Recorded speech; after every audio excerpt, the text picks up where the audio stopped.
لکھتی، حالانکہ یہ بر وقت کہانی نہیں لکھتی، تاریخ کبھی خون کو پانی نہیں لکھتی۔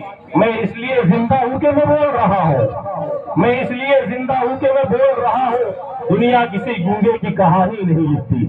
ان کے شان میں ہندوستان کے معتبر علماء کرام نے حضرت کی حیات، خدمات، حضرت کی سوانح، حضرت کی زندگی میں حضرت نے کیا کیا دین کے کارنامے انجام دیے، کتنے سالوں سے کاشف العلوم میں صدر مدرس کی حیثیت سے حضرت تشریف فرما ہے۔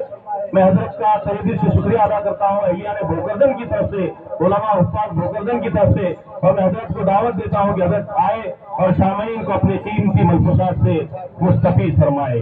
علم، فن، تہذیب، وفا و خودداری لے کر سامان یہ سارا بیٹھا ہے، جی کہتا ہے لکھ دو ان دیواروں پر، اس محفل میں ایک ادارہ بیٹھا ہے۔ حضرت مولانا نسیم الدین صاحب مفتاحی دعوت برکاتہ العالیہ حضرت خطابت کے شہسوار ہے، اللہ حضرت کی عمر میں برکت عطا فرمائے۔